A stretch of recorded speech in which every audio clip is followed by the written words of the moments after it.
جون ادوار في بدايه ما جه مسك في الزمالك المنصب اللي هو فيه دلوقتي، كلنا فرحنا. يعني انا واحد من الناس فرحت بسبب ان ايه، خلاص بقى يبقى في شخص مسؤول عن الصفقات، في شخص هقدر اكلمه يقدر يتحاسب، سواء صفقاته كانت فاسده او صفقاته كانت كويسه، في شخص هنعرف نحاسبه. بخلاف الاول طبعا كان رئيس النادي يروح يجيب لك صفقه، المدير المالي يجيب لك صفقه، غيره وغيره وغيره. فلا، فلما بقى في شخص مسؤول عن الصفقات، دي حاجه بحد ذاتها زي ما اي نادي بيعملها حاجه عاديه، مش انجاز. يعني هي مش انجاز اي فريق يبقى فيه مدير تعاقدات، ده طبيعي. احنا بس اللي ما كناش بنشوف الحاجات دي على ايام مرتضى وقبل مرتضى. تمام. بس انت كجون ادوار خدت دعم من جمهور الزمالك وخدت تشجيع من جمهور نادي الزمالك عشان تعمل تجربه.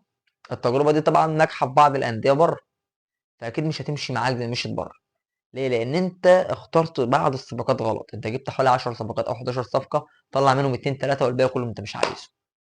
فانت جيت، هنقول انت جيت الموسم اللي فات ما كنتش، ما لحقتش، جبت في الانتقالات الصيفيه في نص انتقالات بالظبط، ما لحقتش حتى تسيستم نفسك ولا اي حاجه. تمام.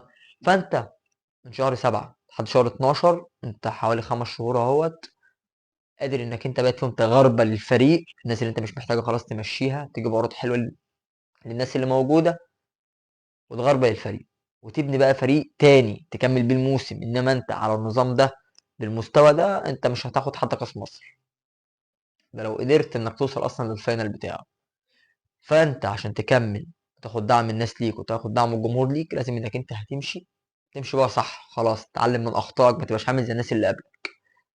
غربة لفريقك، مشي اللي هتمشيه وجيب صفقات تاني جديدة، خلي الناس اللي هي بس مفيدة.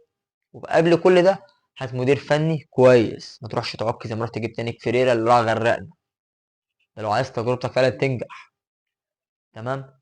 فدعم من دعمنا ليك هيكمل في حالة انك انت تبقى ماشي صح زي ما اي فريق بيعمل.